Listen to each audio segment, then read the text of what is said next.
Christian Horner has £1.5 billion, that's $2 billion to spend on a Formula One team. But where's he going to spend it?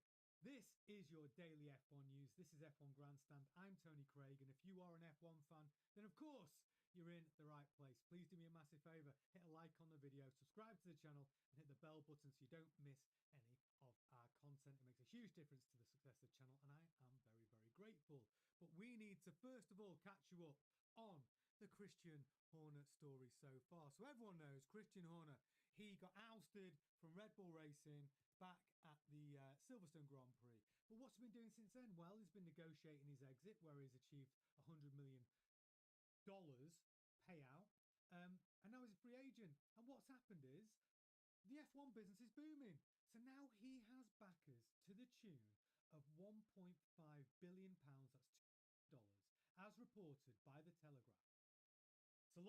It's a big war chest, but where is he going to spend it?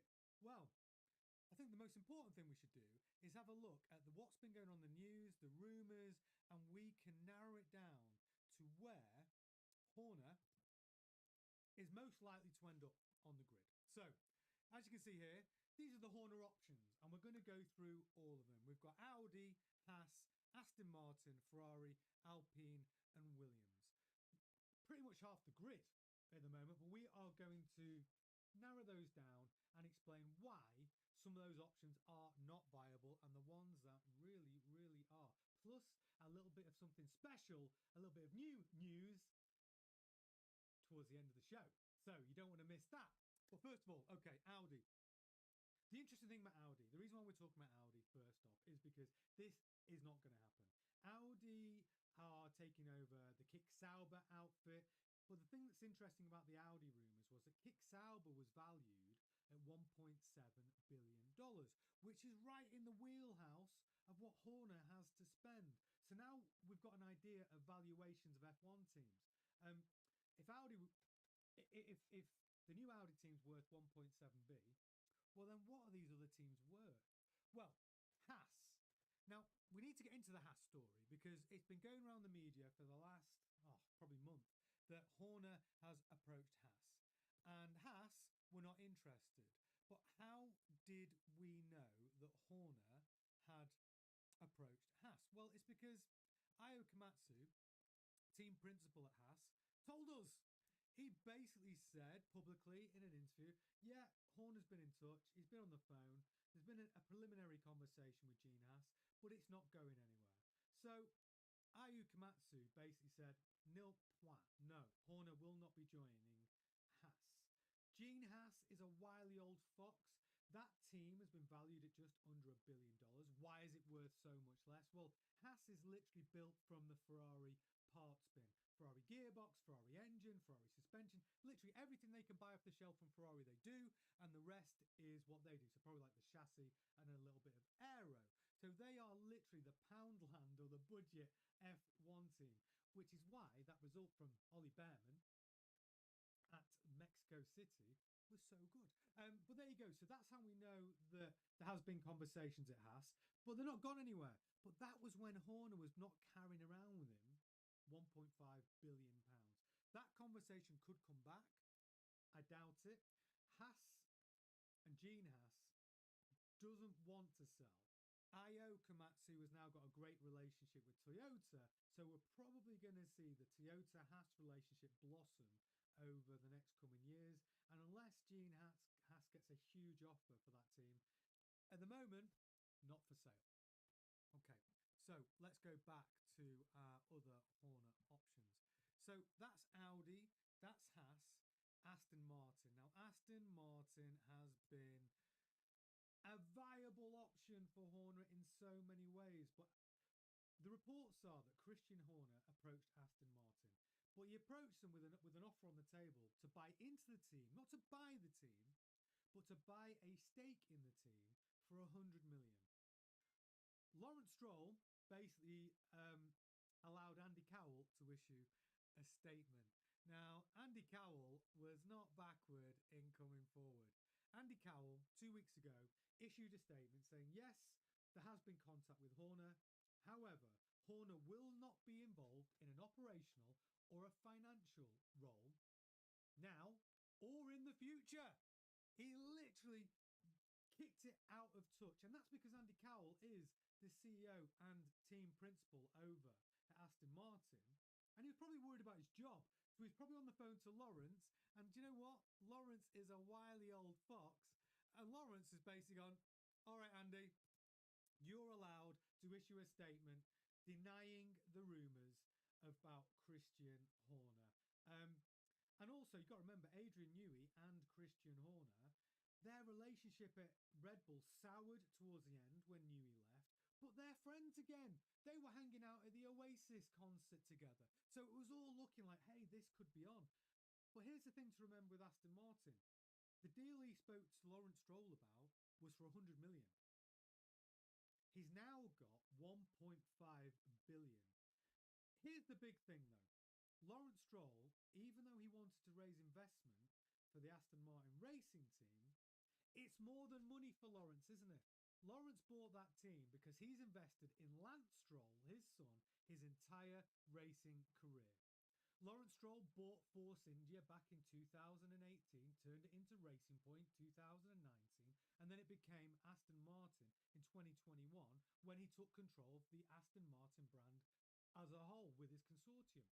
So Lawrence Stroll, I believe his entire motivation for building Aston Martin to a race-winning team, of course he wants his team to win, but it's more than that. He wants his son to become world champion because he started out on this journey when Lance was 4 years old in karting, and he's invested all the way through.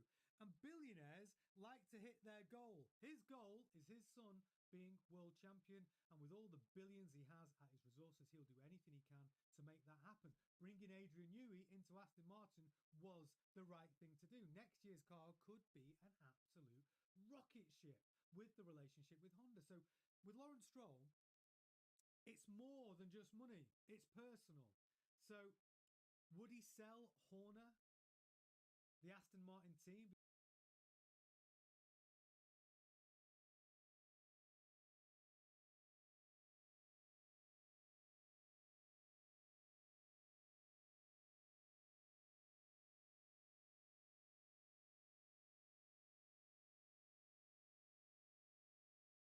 Hello, I'm Tony Craig. This is F1 Grandstand, and this is your daily Formula One news. Adrian Newey, has he found a saviour for the AMR 26? We have an update on Horner's purchase to Alpine. Who is the driver who is in the most perilous position to keep his seats? And reports of Ferrari's SF26. They have another advantage over all the other Formula One teams. Data out from Bahrain have opened up a whole new discussion of another advantage in that car. And fascinating, actually. Bernie Eccleston tips a driver for the top. You might not be able to guess who it is. And what really happened with Jack Doohan in Miami 2025. Oh, yeah. We do have a lot to get into on tonight's show. So if you are a Formula One fan, of course, you're in the right place. Subscribe to the channel if you haven't already. Smash a like on the video if you do enjoy it. And make sure you've got the bell all icon ticked behind the subscribe button so you can stay in control of which pieces of content you engage with. How are we all doing tonight, this Thursday evening? Chat's popping off. Sulu, Hooked on Classics, Mario, Gemma, Queen of the Chat in there, Nathan's in there, Giuseppe's in there, Anthony's in there, Peter's in there. Full house tonight. Good. That's what we like. So yes, a lot to get into, but as you can see from the thumbnail, first story is, do Aston Martin have a saviour for their woes and nightmares? Okay, well, let's get into it. So as you can see there, Adrian Newey wants to sign Red Bull designer Craig Skinner to help him fix Aston Martin. Now, some of you all know who Craig Skinner is. Craig Skinner joined Red Bull in 2005 and has only just left with immediate effect, maybe last week, left the Red Bull team.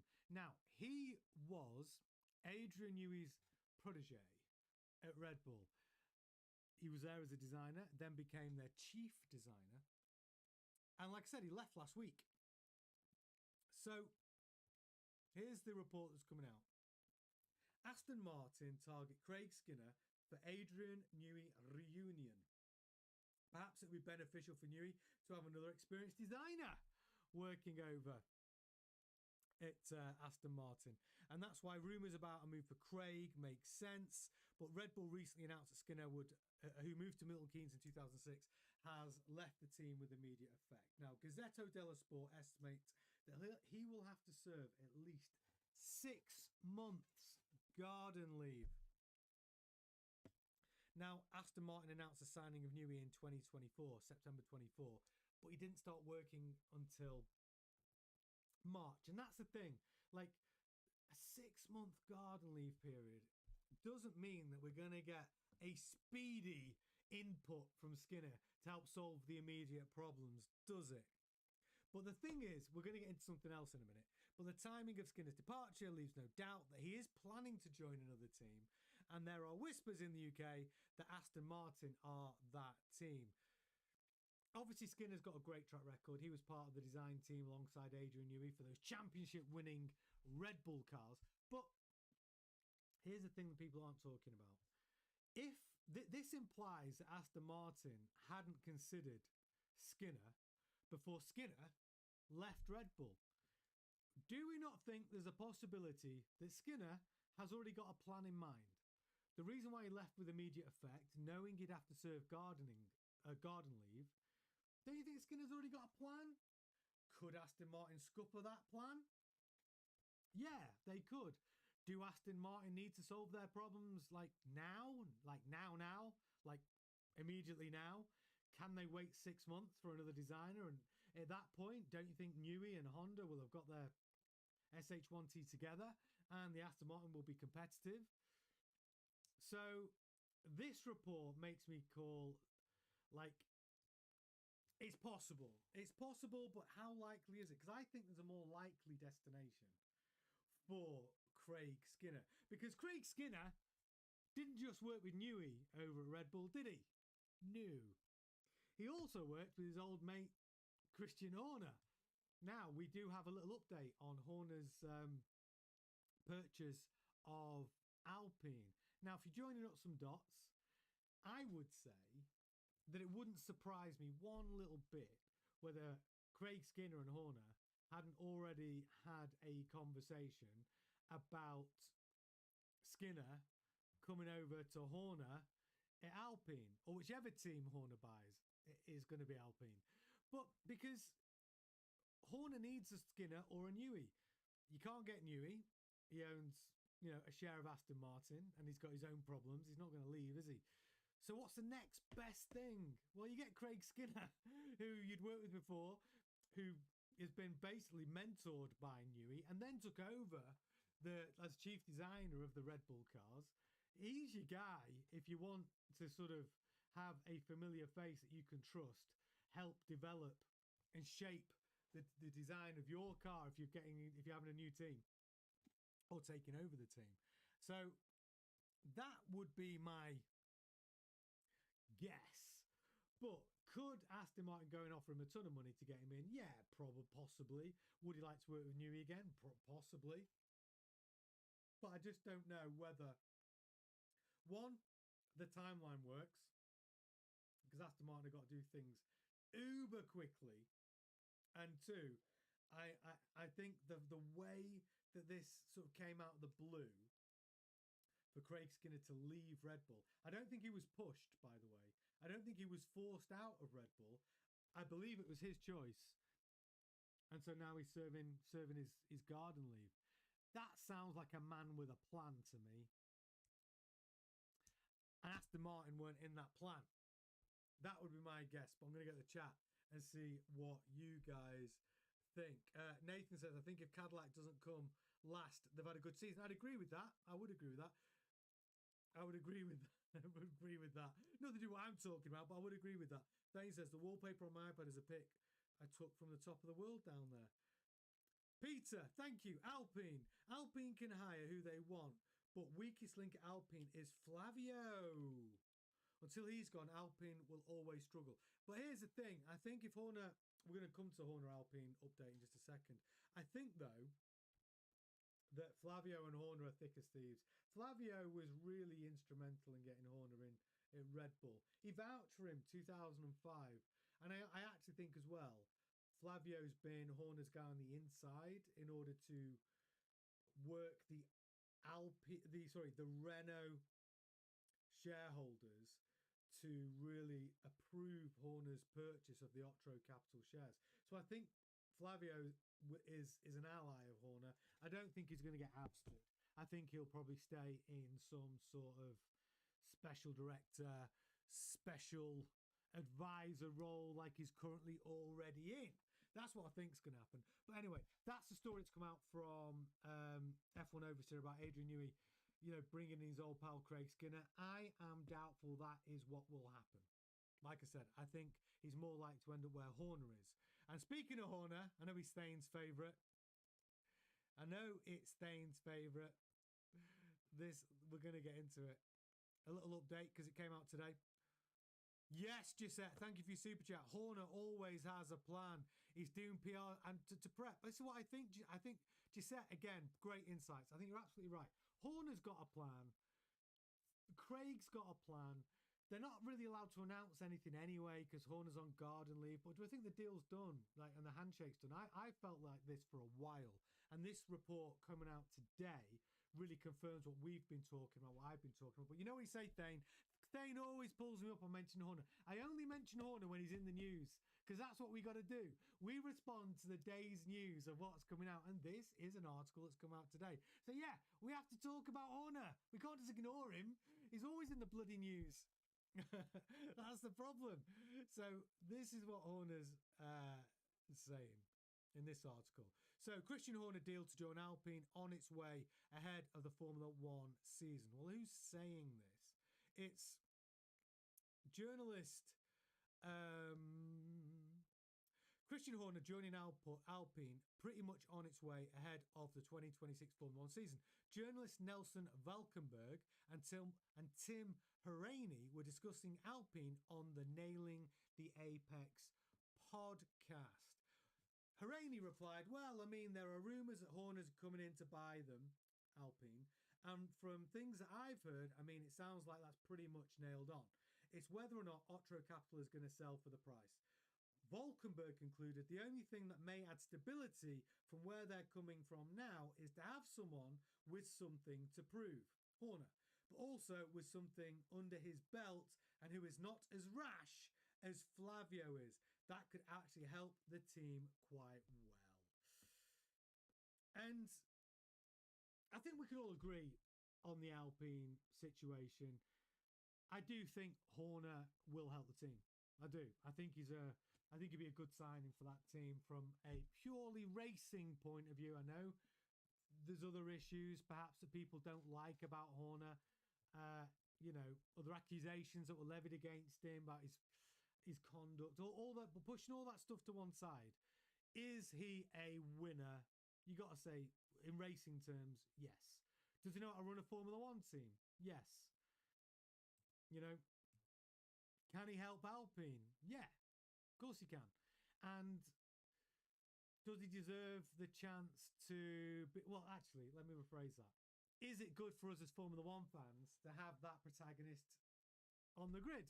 Hell yeah.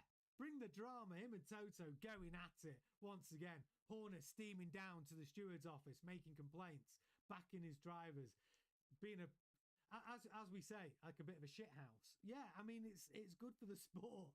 He has a lot of fans as well, Horner. He brings the eyeballs to the table. But yeah, you can't knock his success. To take a team and make them a winning team in 5 years is not easy to do. And he's done it. And then to keep him at the top for so long. And he's not just done it with, one world champion. It's Sebastian Vettel, Max Verstappen, other good drivers coming through their fold. Yeah, he's dealt with change. And he got the most out of his team, didn't he? At the right times. So yeah, good news for Alpine. Deal still looks on his table, but it does tie in to this next point, because the next point was which driver is most under pressure in the 26 season to sort of, lose his seat. And no prizes for guessing. If you've put your guesses in the chat, it is Super Chat Auxilla. Let me just get to before I get into it. Auxilla says, "What's the over under on Aston finishing the race next week?" So thank you for your Super Chat, Auxilla. Great to have you in there, buddy. Well, Auxilla, what's the over under? Oh God. I am right. I'm going to give you my likelihood. I think it's. I would say it's 90% likely that Aston Martin do not finish the race in Melbourne. It's in my opinion, Melbourne for Aston Martin is going to be a shit show, Auxilla. It truly is. I think they'll make it through the 107% rule. I think they'll qualify at the back, and I think they're going to be competing with Cadillac. Although I think Cadillac have got more chance of finishing the Grand Prix than Aston Martin. I think Aston Martin's going to be in a horrible place in Melbourne. I think it's going to be horrible. I think we're going to see a terrible Grand Prix from Aston Martin. And Honda have promised, though, that they think they will be able to solve a lot of the Honda engine problems by Suzuka a week later. So, that'll be interesting if you can do that. But we've also got another super chat. Toto even says that Horner needs to be in the mix. Yes, exactly right, just there. Everyone thinks he needs to be in the mix, even if you don't like him. He brings a dimension to Formula One that just isn't there at the moment. And, the interesting relationship between Alpine and Mercedes would be brilliant because Mercedes are giving him power units. Can you imagine if there's an engine failure in the Alpine? Can you imagine the fireworks on the grid? In the paddock, I should say. It'll be brilliant. Drive to Survive won't know what hit him. It'll be genius. Thanks for your super chat, Gisette. Thank you for your super chat, Auxiliary. Get your super chats in, guaranteed to be read out live on air. But we're getting back to this story that I was just mentioned. So Franco Colapinto is really the driver under most pressure. Flavio Briatore's already piled the pressure on Franco Colapinto.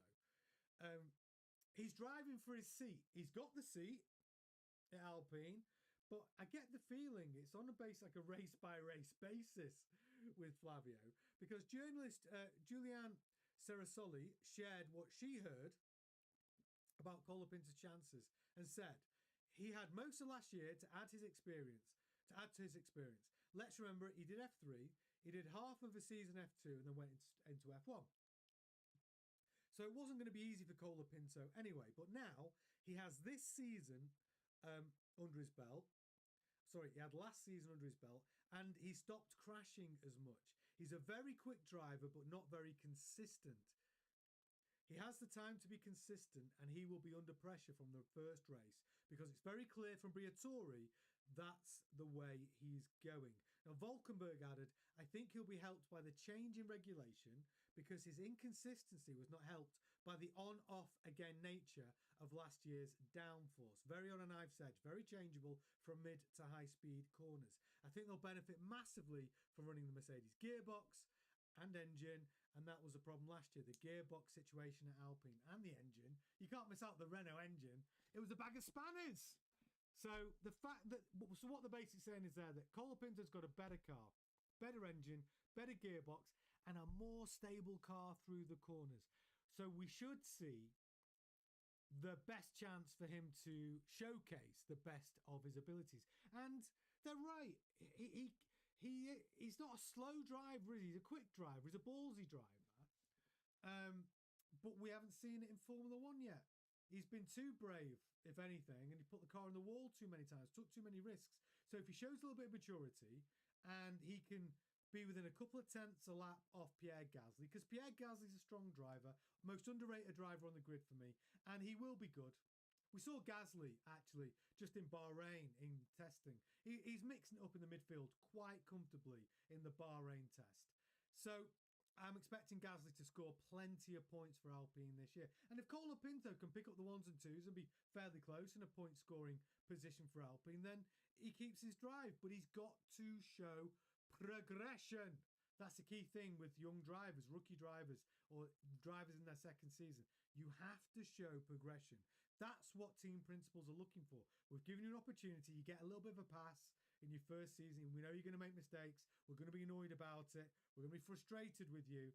But season number 2, we're going to be less tolerant of that. And Flavio Briatore is not a tolerant guy. And then you bring in Horner midway point of the season. And even though in the show yesterday we talked about Horner's words when he was talking about the swapping of Liam Lawson, dropping him after 2 races and replacing him with Yuki Tsunoda was not his decision. It was Helmut Marko pulling those strings, the puppeteer himself, and Horner, exonerated himself from those decisions. So he's also basically saying in that same quote then, he wasn't responsible for dropping Albon. He wasn't responsible for dropping Gasly. He wasn't responsible for getting rid of Sergio Perez. There's a lot of decisions that I think Horner was responsible for. So what I'm saying is, I don't buy that if Horner comes into Alpine in 6 races' time, that he's not going to look at his driver lineup. And it'll be an interesting one because he's got to shake hands with Pierre Gasly. And he did the dirty on Gasly as well. What's he going to say to Pierre Gasly? Sorry, Pierre, I know I only gave you half a season in that Red Bull and we dropped you back down to racing. Well, racing bulls, effectively. And then we call the Pinto if he's not up to speed. I don't know. Do either of those drivers survive longer than a season? I mean, how long's Gasly's contract? Did he get 2 years? I think Colapinto's only got 1 year. I think Gasly may have got a 2-year extension, actually. It's taken through 27 as well. But Colapinto's not got that. I'm pretty sure Colapinto's on 1 year. So see how he does. So yeah, if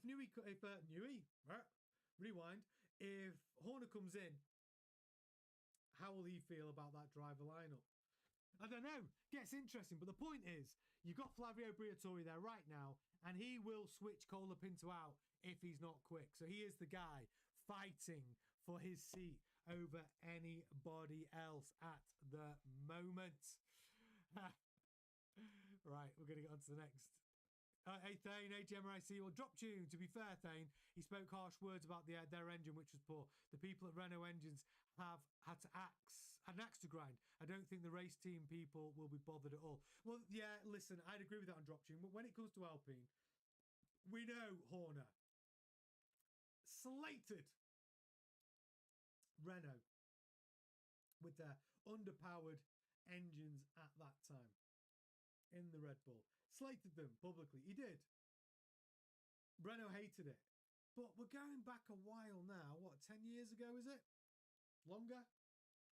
And they were shit, to be honest. The Renault engines were crap at that time. And now Renault are in the shit. Their share price is not very good. They're not selling many road cars.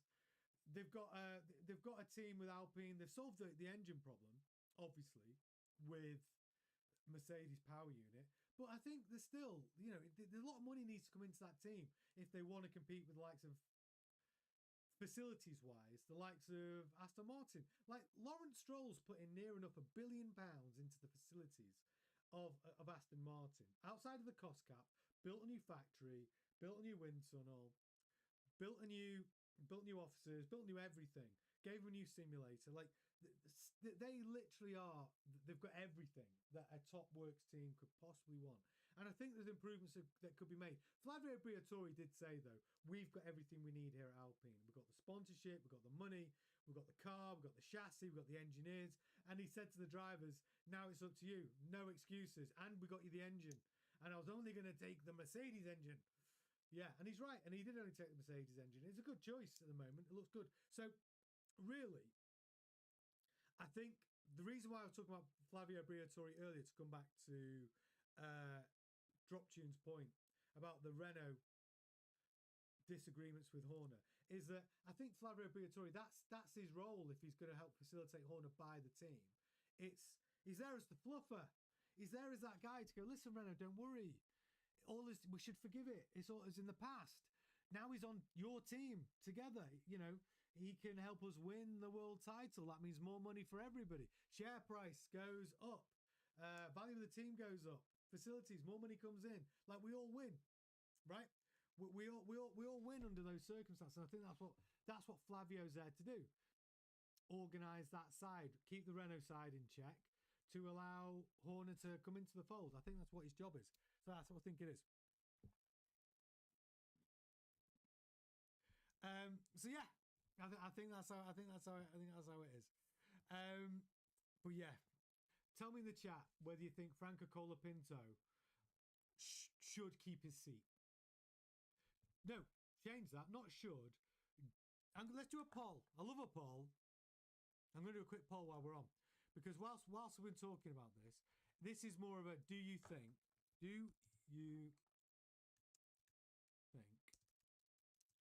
Franco Colapinto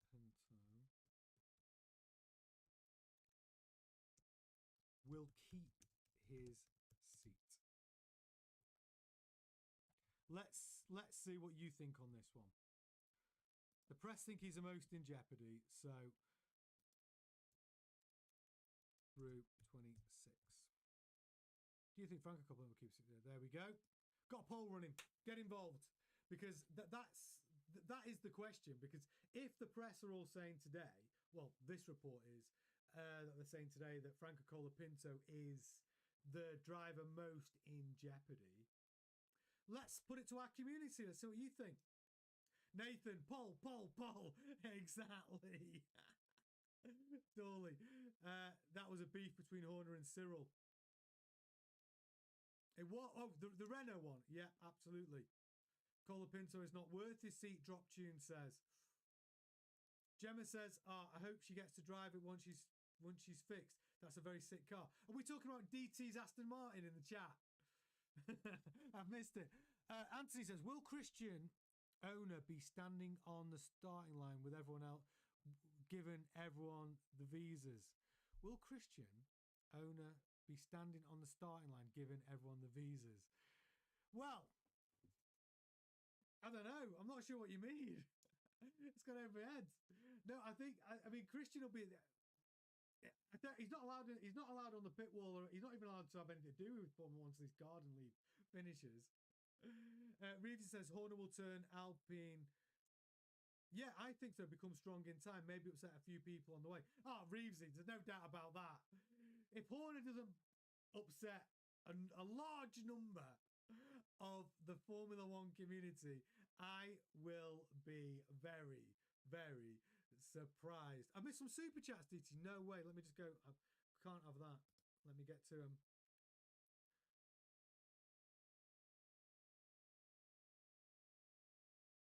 There we are. Oh, there we go. Auxilla, I think Hadjar will also be in the pressure cooker. I wonder if RB will give that number 2 seat more than one season. That's a good point, Auxilla. Thank you so much for your super chat. Yeah, well, let's talk about Hadjar. So what have we seen so far of him in the Red Bull? Well, he put the car on the wall at Barcelona, right? But he was also looking pretty darn quick in that early pre-season shakedown test in Barcelona. Then in Bahrain, he didn't manage to get as many laps in as he would have liked. But did he look decent? I would say he did look decent. Is his mentality good? I'd say yeah. Hadjar's mentality is good. And I think out of all of the rookies, and I don't just mean Red Bull rookies, I mean all the rookies from last season, out of any one of those which I would put that I think could handle it in the Red Bull, I would say it's Hadjar. Because Hadjar likes a car setup very similar to Max. And even though, rightly so, Red Bull are going to follow Max's input to develop that 26 car, I don't think it's going to alienate Hadjar to the point that, say, it did with maybe even Perez in his last season, or Gasly or Albon, or Yuki. I think Hadjar, even with Hadjar, I even think Hadjar's got a similar personality to Max in a lot of ways. He has got that aggression. So I think Hadjar's under pressure to perform. I'll tell you who I think is the other driver who would be my second most under pressure driver going into 26, and it's Liam Lawson. I think Liam Lawson, as much as I like Liam, and I think he's quick, I think Liam Lawson's quick, and I think he's got a ceiling that is very, very high. I think he's got two problems. He's got one problem that I think he split the room when it came to the decision to give him the drive in the Racing Bulls for 26. I don't think it was a unanimous decision over at Red Bull that Liam kept that drive. I think there were some dissenters that felt like maybe he should have been dropped to be the reserve driver and Yuki should have kept his seat. But he got the nod. He kept his seat. I believe that was the right decision, by the way. I believe Lawson should have kept his seat. But anyway, within Red Bull, I believe that it was a split decision. And now I also feel Arvid Lindblad, as much as I felt that he might not be ready for Formula One, as much as I felt that because his season in F2 didn't really set the world on fire. He didn't win F2. He did win a race. He was the youngest ever driver to win a race in F2. And at the beginning of that season, he looked great. But the second half of the season, he dropped off, and I think he finished fourth. So I had my doubts. But when I see him in a Formula One car, and when I saw him in a Formula One car when he was in the Red Bull, in Yuki's car, in FP1, when he was having the opportunity to drive that car last year in 25, he looked good. He was quicker than Yuki, actually. And then when I have seen him do his long run at Bahrain in the Racing Bulls, it looked good. And he put in a faster time than Lawson. So when I look at the driver who's sort of the other driver who thinks most under pressure, I think if Arvid Lindblad is faster than Lawson, Lawson has to beat his rookie teammate. You've got to be quicker than your teammate, and you could definitely got to be quicker than your rookie teammate. If he isn't, I think Lawson's under pressure. So for me, Lawson under pressure. Peter Arnold says Yuki had a lot of chances to prove himself, but Liam has a bit of Stroll syndrome. He thinks a bit too much of himself. Peter, I actually think that is brilliant. Yeah, I think that is brilliant, because that is a good. I think Lawson has got a lot of cockiness and thinks a lot of himself. Now, I don't mind that in a driver if you're winning. I like a little bit. I think to be the best in the world, you need to be a bit cocky and a bit arrogant. But until you've shown yourself to be that best driver in the world, like Senna had it, Max has got it. I'd say Schumacher had it, but they were showing on track why they've got it. Lawson's not really shown that yet. And that's why it's a bit jarring for us to take that side of his personality. But it's a good point, Peter. Thane, thank you so much for your super chat, buddy. You do realise the exact same thing has been said about every single Max teammate since Danny. Max crushes their confidence and they all implode. Well, that's an interesting point. Do you think that's what it is, Thane? So, good drivers take that second seat and we think, hey, they've got a similar driving style to Max, they'll be fine. And then, because Max then takes them to school because he's so much quicker, do you think they just crumble at that point and they just resign themselves to the fact that they're going to get beaten every weekend by Max, and it doesn't create an environment for them to do their very best? And then do you think even within the team that if you're not competing, the teams are asking you to do test setups so Max can get data for how he wants to set up his car? Because I think that's one of the big problems. When you're not on par with your number one driver, well, then liberties are taken. You got the team saying, all right then, Liam, we want you to run this setup. And Liam's going, this setup's horrible, but Max wants the data from that setup. So if they do that to Hadjar, then it's a shame, because I don't think they're going to do it to him, though. I think that element of Red Bull hopefully is gone now. Now they've got Laurent Mekies as team principal, because I think Mekies realizes that if you want to win a constructors world title, you need both of your drivers competing. Now, I know the real prize in Formula One is the Drivers' World Championship, but winning the Constructors is actually super important if you're the engineers of the team and you are, they want that constructor title. Obviously, having the driver, that's the one we all remember as fans, but the constructor title is still very, very, very, very, very, very valuable, and more prize money, of course. So yeah, i think McKees understands that second car at Red Bull, they need to be as fair as possible to give them both a car. And I think Hadjar, look, I believe Hadjar's got the best chance. I hope they don't freaking ruin him. I hope that's not the case. I hope they don't, because I really do think Hadjar has got that mentality. Gisette, oh no, I've got a couple of your super chats to read out. Gisette, thank you so much. Lack mentality. Hamilton beat Alonso in 2007. Yeah, he did. And Hamilton should have won. That should have been his first World Driver Championship if it wasn't for Ron Dennis and Alonso and the nonsense that was happening within the team, because nobody could get the head round, especially Alonso, that this rookie was genuinely that quick. Like, Alonso couldn't get his head round how good Hamilton was in his first season. We were all like, this guy is so quick, and he was beating Alonso fairly and squarely. But if they hadn't squabbled within the team, and Ron Dennis hadn't then started doing some strange things in qualifying to nerf Hamilton's qualifying times and trying to appease Alonso, then Hamilton would have beaten Kimi Raikkonen to the World Driver Championship. And there was a couple of other errors as well that Hamilton had, a couple of rookie errors that cost him as well, but he really should have won that one. Thank you so much for your super chat, Gisette. I've got another one. Gisette says, Horner will replace him next season anyway. You think he'll replace Colapinto anyway? I think so. Who will he bring in, though? That's the question. Thank you very much for your super chat, Gisette. Yeah, just caught up to date. Got them all now. I've got a little section now. I can see all the super chats in one full section. That's very cool.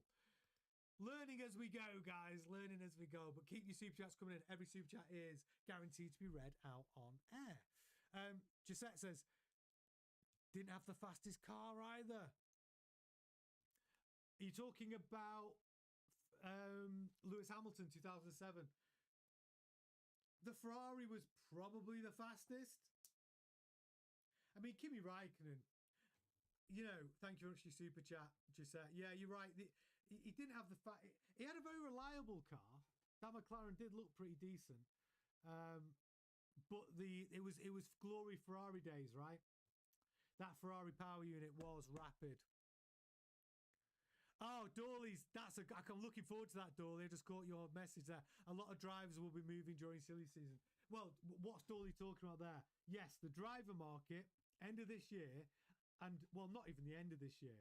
From June, this year, the driver market silly season will start, because we'll have a real shakedown. We'll know who's fast, who's competitive, who's on the trajectory for the next 5 years. And yeah, silly season will start. We will be discussing potential moves, driver moves, every night. Yeah, dropped in. The McLaren was good, but it was glory Ferrari engine years, that 2007. We're coming off the back of Schumacher wins, aren't we, around that time? The Ferrari was decent then. I think that was the last time they won it, though. last time they were good. But yeah, it was a good time, that, actually. They were good. I remember the first time I saw Lewis Hamilton, though. I was like, wow, what is going on? Because that was a time that you didn't get many rookies in Formula One. I mean, here's a bit of trivia, and I don't know the answer. Who else was a rookie in 2007? Lewis Hamilton's rookie season. I don't even think there was another rookie on the grid, was there? Correct me, I don't know. If you know the answer to that trivia, get in the chat and let me know, because I think it'd be interesting to know. Nathan says, spectators believe it's the drivers World Championship. It's most important, but it isn't. It's the constructors. Yeah, just super chat. By the way, of course, I'm talking about Lewis. Yes, I know. Thank you for your super chat. But yeah, it's. I think the fans. Remember the driver championship more than constructors. So that's the thing. Thane, thank you for your super chat, buddy. You have been real quiet about sim racing after the outing at the Austria. After that experience, you felt a fraction of what Max teammates felt. No, listen, the sim racing is on, Thane. It's on. But I'm in the middle. Just to give you a little sneak peek, I'm in the middle of we're doing big work at the moment. When I'm not on air, we're doing got some big new upgrades coming to help the F1Grandstand family. I don't want to give anything away, but for the new season, we've got a lot of cool stuff, and we're working on it a lot for the next 2 weeks. I hope it's ready for Melbourne, but it's taken up all of the time outside of all the spare available time. But don't get me wrong, I promise you, we will be sim racing this season. I promise you that. Not that far away, but I need to get this big piece of work done first. I don't want to say too much more about it, but I think you guys will love it. I do. Honestly, I do. Yeah. But don't worry, Thane, it's not stopping. It's definitely on. We're doing it. I'll get on Discord actually, and we can discuss. I did set up a chat, sim racing on Discord. Auxilla, thank you for your super chat, buddy. Auxilla says, imagine the silly season and a hit to F1 if both Lewis and Max call it after this year because of the 26 regulations. Oh my God. Could you imagine the Ferrari speculation, Auxilla? I mean, I could. Do you know what my prediction would be? Behrman straight away, unless he has a horrible season. Behrman in. And my guess would be Oscar Piastri. I think Piastri leaves McLaren and goes to Ferrari. That would be my guess at this early stage. That I think those conversations happened between Webber and Ferrari last season. So yeah, I do. I think Ferrari. It could look like if that all happened. I think it's Behrman and Piastri. That's what I think would happen. Yes, Gisette. Yes, oh no, now I'll get addicted to sim racing. Yes, Gisette, you've got to get involved. We are going sim racing. We've got a chat on Discord actually, and there's a sim racing section where we'll all discuss how we do it. But yes, we do have a Discord, and the active link, if you've tried to join it before and it was inactive, there's a new active link in the description of this video. So you join our Discord, look for the sim racing chat, and we can all discuss it in there. Right, I better on to the next story. Right, next story tonight. We have got oh God, I've got the big story. Right, Ferrari. Oh my gosh, this is the good news for Ferrari. So Ferrari traction advantage. Ferrari test data shows an excellent traction advantage the SF26 has over Mercedes and McLaren. So loads of data has been analysed from Bahrain. And check this out. And I think it's going to come. A lot of this could be to do with the Ferrari wing. The little tiny wing behind those exhaust gases. Hear me out. So let me just get the story up. So yes, Ferrari caught the attention of many in the paddock with the SF26 during pre-season testing, and they may have found the upper hand for 26. Ferrari brought numerous technical innovations to pre-season testing, many of which have been quite striking. Yes, we know that. We've got this was what I thought was interesting. This is what we hadn't discussed before. You know the Ferrari exhaust wing, the Ferrari flap, as they call it. Apparently, that has had an immediate impact on improved tyre wear. Practice starts obviously were also amazing in Bahrain, gaining huge amount of places off the starts, and the test data shows the SF26 have got excellent traction over Mercedes and McLaren. Now, a report from Formula Technica has taken a look at Ferrari's data from the Bahrain tests and discovered that they have found a huge advantage in the corners.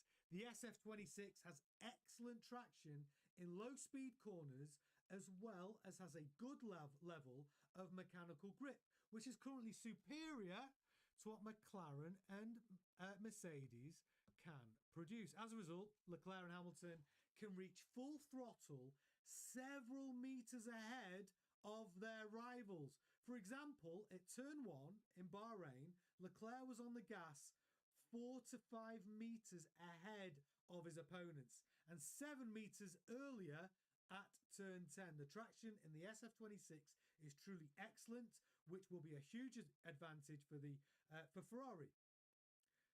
McLaren are on par in terms of average acceleration, but not on traction. Wow! So this is a new advantage that we hadn't been talking about.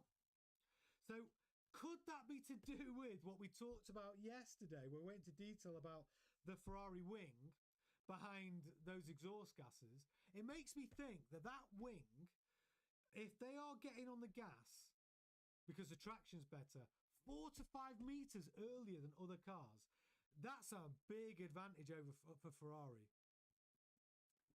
Big advantage. And another advantage, which again, I feel like every show I'm praising Ferrari, but I've got to report the news as it comes out. This is breaking news for me. This is the first time I've seen this discussed. And so now if you look at all the positives, God, Ferrari's positives, right? You've got power unit, looks brilliant. It's fast and reliable. Revolving rear wing, whether it works or not, it's freaking cool.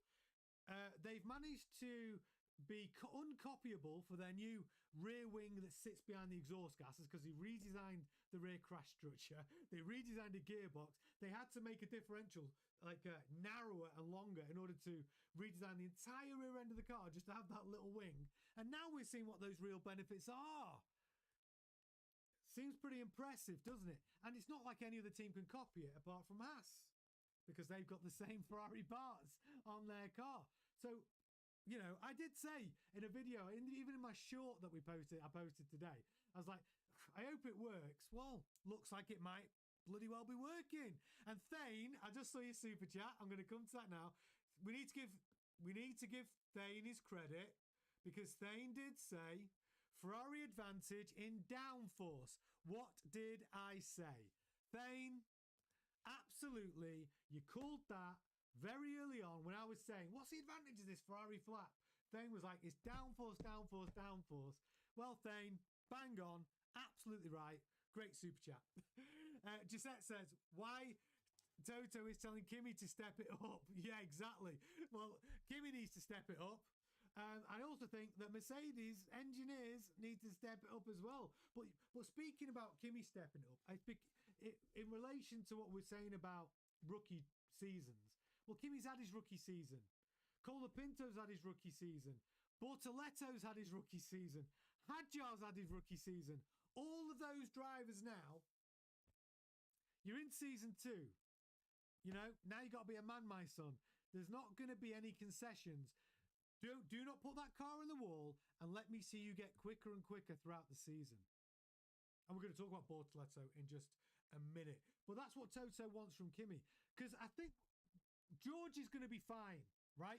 All of you George Russell fans, look, he's George Russell. He's Mr. Consistent. He's going to be quick. He's going to be there or thereabouts at the top. Mercedes, if they've been sandbagging, he might be at the very top. Kimi, you know, it's got to be close enough because if Mercedes do want to win that constructors title, Kimi's got to be closer than, you know, than he was at certain parts of last season. To George, he's got to be within a couple of tenths, right? Hopefully he will. Great point though, Gisette. Thank you so much for your super chat. Auxilla says, I still feel like McLaren have been suspiciously flying under the radar. Well, Auxilla, I would agree with that in a lot of ways because McLaren, see, this is what I don't get about McLaren so far in testing, Auxilla, is they announced that, hey, we don't know what our upgrade strategy is going to be. We don't know what direction we're going to take in developing this car. All we know is We're going to bring a car to Bahrain, which is our best guess for 26. And we're going to learn about this car. We're going to understand this car. And then what we're going to do is we're going to look at what everyone else is doing. And we're going to look at Melbourne, what everyone else is doing. And then we're going to decide the direction of travel for our upgrade. Well, having said all that, they brought a pretty decent car, didn't they, to Bahrain?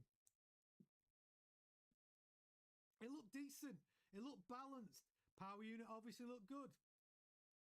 Lando Norris and Oscar Piastri were putting in some good laps. So yeah, I don't know. Maybe that's it. Nothing to see here. Don't expect a lot from us this year. You go and have a look at Adrian Newey's wacky design. Have a look over there. Have a look at Mercedes power unit.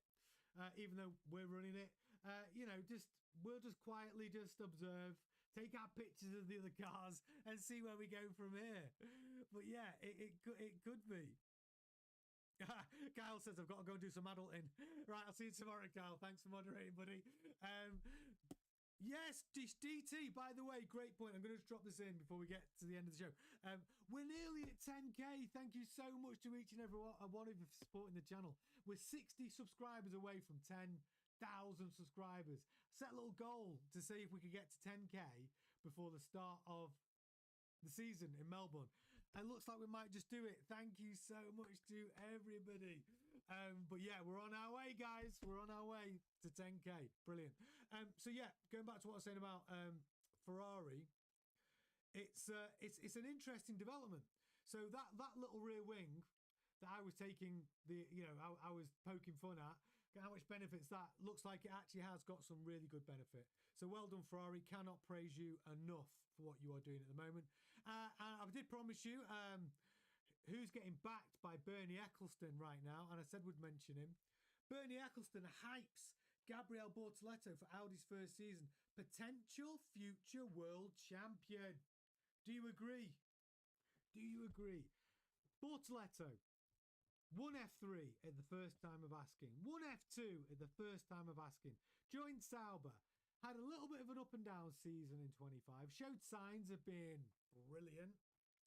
And then we've seen him, some signs of mistakes possibly. He had a couple of big accidents. But maybe Sauber not looking that good at that point. I don't know. The point is, future world champion. I'd say yeah. I'd say Bernie Ecclestone knows his drivers. He understands Formula One. And this is what he had to say. Former Formula One CEO, Ecclestone believes Audi F1 driver Gabriel Bortoleto will be a threat to his experienced teammate Nico Hülkenberg throughout the 26 season. They have now gathered all the ingredients for a successful first year in Formula One, talking about Audi. Ecclestone was talking to Sport.d.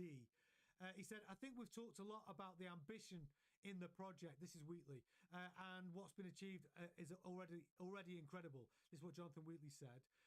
We're the first team to run this new generation of Formula One car. Everyone here knows what that takes in order to pass certain deadlines to get here. We've got great ambition. And to be where we are and achieving the mileage that we've achieved is hugely encouraging, even though we're a little way from where we want to be at the moment. Ecclestone then says all the teams are closely matched. Audi can definitely be competitive. He said before adding that Bortoleto will be a threat to Hülkenberg, describing as very fast and a potential world champion. Do we agree? I actually think Bortoleto is a great driver. So Thane says Bortoleto is the only driver I can admit has a similar driving style to Max. Do you think Bortoleto? So they were talking about Bortoleto as a potential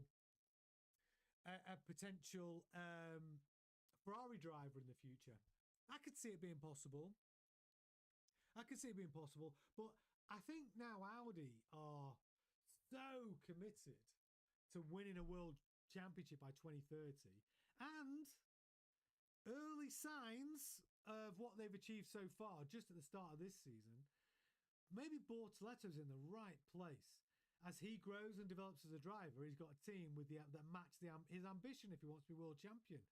And to be there, if he can be there for the next 2 to 3 years, why not? Why not be there? It's a great place a great place to be. But Bortoletto, I just saw just that super chat pop in. But is he ruthless like Max? You know, out of all the rookies, all the do I think it's hard for the rookies to show that ruthless side in their first season. But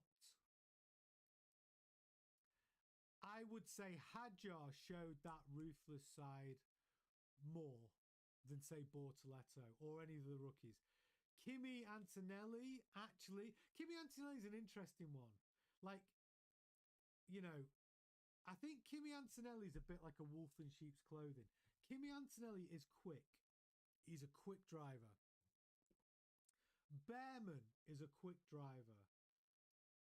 Behrman needs to show a bit more aggression in his overtakes, in my opinion. He needs to actually show some of these drivers, like Max Lewis, less respect, right? To have that ruthless instinct. Hadjar, I think, is more cheeky and a bit more. I think Hadjar has shown more of that edge than any other rookie from last season. Drop Tune says Kimi world champion. Now, if I was a betting man, Kimi Antonelli could be a future world champion. Kimi, he just seems so young. Like, I would like to see more of an edge from Kimi, but I think Kimi's an interesting one. I actually think Kimi's like